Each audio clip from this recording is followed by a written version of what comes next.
Breaking news. Tirumala శ్రీవారిని దర్శించుకునేందుకు భక్తులు విపరీతంగా పోటెత్తుతున్నారు. వరుస సెలవులు ఏడాది చివరి రోజులు కావడంతో భక్తులు రాక ఒక్కసారిగా పెరిగిపోయింది.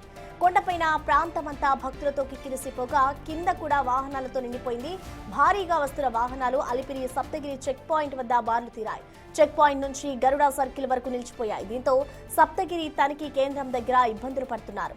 భక్తుల లగేజీ తనిఖీ కేంద్రాల నుంచి అలిపిరి లింక్ బస్టాండ్ వరకు వాహనదారులు వేచి చూడాల్సి వచ్చింది. ఇప్పటికే భక్తులతో తాకిడితో శిలాతోరణం వరకు క్యూ లైన్లో బార్లు తీరారు. తిరుమలలో 36 గంటలు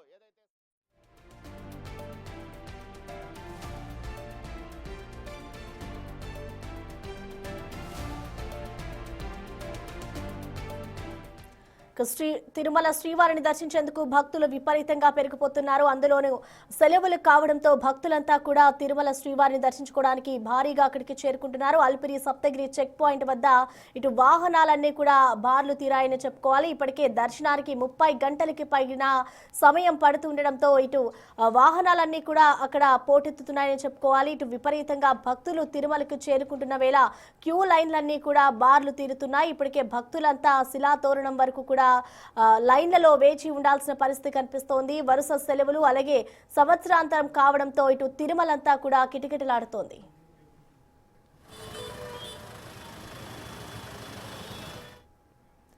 టీటీడీపై తీవ్ర విమర్శలు చేశారు తిరువూరు ఎమ్మెల్యే కొలికపూడి శ్రీనివాస్. సాధారణ భక్తులు సాఫీగా దర్శనం చేసుకునే వీలు లేకపోవడంపై ఆగ్రహం వ్యక్తం చేశారు. వీఐపీ దర్శనాల సాంప్రదాయం ఉన్నంత కాలం సాధారణ భక్తులకు నరకమేనని అన్నారు. తిరుమలలో భక్తులు అవస్థలు పడుతున్నా టీటీడీ పట్టించుకోవడం లేదని ఘాటుగా విమర్శించారు కొలికపూడి.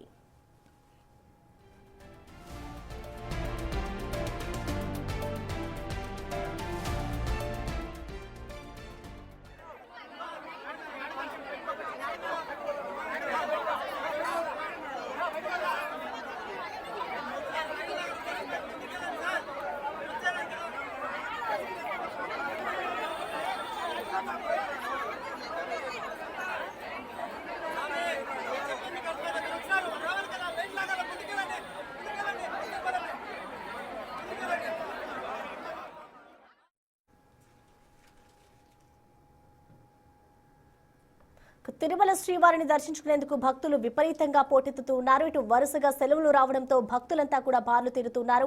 ఒకవైపు లైన్లలో తొక్కిసలాట ఘటనలు కూడా చోటు చేసుకున్న పరిస్థితి కనిపిస్తోంది. ఇటు ప్రజెంట్ తిరుపతిలో పరిస్థితి ఏ విధంగా ఉందో మరింత సమాచారాన్ని అందించేందుకు మా ప్రతినిధి దామోదర్ మనకి అందుబాటులో ఉన్నారు. దామోదర్, మనం చూస్తున్నాం ఇటు తిరుపతిలో అయితే భక్తులు భారీగా అక్కడికి చేరుకున్నారని చెప్పుకోవాలి. సో ఓవరాల్ గా ప్రజెంట్ సిచ్యువేషన్ ఏ విధంగా ఉంది, అలాగే దర్శనానికి ఎన్ని గంటల సమయం పడుతుంది, అధికారులు ఎటువంటి ఏర్పాట్లు చేశారు దామోదర్? తిరుమల శ్రీవారి దర్శనానికి వరుస సెలవుల నేపథ్యం ఏదైతే ఏడాది ముగింపు అవుతున్న సందర్భంగా పెద్ద సంఖ్యలో భక్తులు తిరుమల శ్రీవారి దర్శనానికి వస్తున్నారు. గత 3 రోజులుగానే ఈ రద్దీ పెరిగింది. ఏకంగా ప్రతిరోజు 75,000 మంది నుంచి 80,000 మంది వరకు స్వామివారిని దర్శించుకుంటున్న నేపథ్యం. మరోవైపు ఏదైతే నిన్న ఈ రోజు ఏకంగా లక్ష మందికి పైగా భక్తులు తిరుపతికి వచ్చిన పరిస్థితి. దీంతో సర్వదర్శనం ఏదైతే దివ్య దర్శనం టోకన్స్ కూడా గంటల్లో అయిపోతున్న పరిస్థితి. ఈ రోజు తెల్లవారుజామున 4 గంటల నుంచి టోకన్స్ ఇవ్వడం మొదలు పెట్టారు. కేవలం 4.5 గంటల్లోనే 15,000 దివ్య దర్శనం టోకన్స్, 5,000 నడక మార్గం టోకన్స్ తో మొత్తం 20,000 టోకన్స్ అయిపోయినాయి. మరోవైపు ఏదైతే స్వామివారి దర్శనానికి వచ్చిన భక్తులు సర్వదర్శనం ఎలాంటి టోకన్స్ లేని వారి భక్తులతో అయితే శిలాతోరణం వరకు క్యూ లైన్ ఉంది. స్వామివారి దర్శించుకునే వారికి 24 గంటల నుంచి 28 గంటల పాటు పట్టే అవకాశం ఉందని టీటీడీ అధికారులు ప్రకటిస్తున్నారు. మరోవైపు వాహనాల రద్దీ కూడా విపరీతంగా పెరిగింది. గతంలో ఎన్నడూ లేని విధంగా రికార్డు స్థాయిలో గత 3 రోజులుగా 11,000, 12,000కు పైగా వాహనాలు తిరుమలకు వెళ్తున్నాయంటే మనం పరిస్థితిని అర్థం చేసుకోవచ్చు. మొత్తం మీద ఈసారి ఏదైతే వైకుంఠ ఏకాదశి ముందు 30వ తేదీ వైకుంఠ ఏకాదశి, 31, 2వ తేదీ వరకు 1వ తేదీ వరకు సర్వదర్శనానికి సంబంధించి ఇప్పటికే స్లాటెడ్ టోకన్స్ ఆన్లైన్ లో విడుదల చేసి వాటిని 187,000 మంది భక్తులు లక్కీ ట్రిప్ జాగరా పొందగలిగారు. దీంతో ఈ 3 రోజుల పాటు భక్తులకు ఏదైతే సర్వదర్శనం భక్తులు కూడా వచ్చే అవకాశం లేనందువల్ల ముందుగానే స్వామివారి దర్శనం చేసుకోవాలనే ఆకాంక్షతో పెద్ద సంఖ్యలో భక్తులు వస్తున్నట్టు తెలిసింది. అయితే ఈ రోజు ఉదయం నిన్న కొంత తోపులాటలు జరిగిన తర్వాత పోలీసులు విజిలెన్స్ అధికారులు సమన్వయంతో ముందు జాగ్రత్త చర్యగా వచ్చిన భక్తులను వచ్చినట్లు క్యూ లైన్లోకి పంపించడంతో టోకన్స్ ఇష్యూ దగ్గర ఎలాంటి వివాదం తలెత్తలేదు. దీంతో మిగిలిన వారు కాలినడకన అటు వాహనాల ద్వారా తిరుమలకు చేరుకుంటున్నారు. వారంతా క్యూ లైన్లోకి వెళ్తున్న పరిస్థితి. ఉదయం టీటీడీ ప్రకటించిన తర్వాత మొదట్లో 24 గంటలు ఉన్న సమయం అది 28 గంటలకు చేరుకుంది.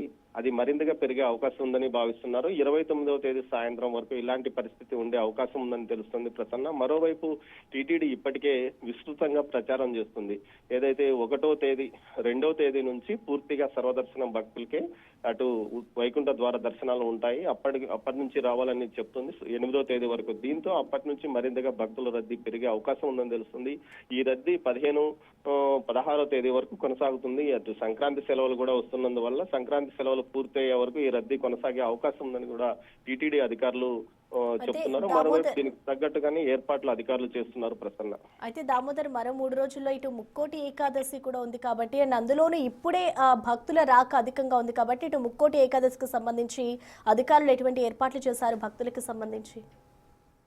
ప్రసన్న, ముక్కోటి ఏకాదశికి సంబంధించి పూర్తి స్థాయిలో గతంలో తిరుపతిలో టోకన్స్ ఇచ్చారు. గత వైకుంఠ ఏకాదశి తొక్కిసలాట సందర్భంగా జరిగిన ఘటనలు దృష్టిలో ఉంచుకొని ఆన్లైన్ లో 5 రోజుల పాటు రిజిస్టర్ చేసుకునే అవకాశం కల్పించారు. ఆన్లైన్ లో రిజిస్టర్ చేసుకున్న తర్వాత ఆ 3 రోజుల పాటు సర్వదర్శనానికి సంబంధించి 23 లక్షల మంది రిజిస్ట్రేషన్ చేసుకుంటే లక్కీ డిప్ ద్వారా 1,87,000 మంది దర్శనానికి అర్హత పొందారు. వీరు మాత్రమే తిరుమలకు దర్శనానికి వచ్చే అవకాశం ఉంది. మిగతా వారికి వచ్చినప్పటికీ లోపలికి ఎంట్రీ ఉండదని ప్రకటించారు. దీంతో పాటు ఆ తర్వాత 2వ తేదీ నుంచి 8వ తేదీ వరకు సర్వదర్శనం భక్తులకు అందరినీ అనుమతిస్తారు. మొత్తం మీద ఈ నేపథ్యంలో టీటీడీ ముందు జాగ్రత్త చర్యగా 3,500 మంది పోలీసులతో బందోబస్తు ఏర్పాటు చేసింది. దీంతో పాటు క్యూ లైన్ లో నిరంతరం అన్నదానానికి ఇచ్చే విధంగా క్యూ లైన్ లో ఉండే వారికి చర్యలు తీసుకుంటుంటారు. దీంతో పాటు క్యూ లైన్ల క్రమబద్ధీకరణ కోసం, అదేవిధంగా భక్తులకు అన్నప్రసాదాలు పంపిణీ చేయడం కోసం సుమారు 3,500 మంది ఏకంగా శ్రీవారి సేవకులను కూడా వినియోగించుకుంటున్న పరిస్థితి. అంటే టీటీడీ ఈసారి ఎలాంటి ఇబ్బందులు తలెత్తకుండా ముందు జాగ్రత్తగా అన్ని రకాల చర్యలు తీసుకుంటుందని అధికారులు చెప్తున్నారు ప్రసన్న. Thank you Damodar.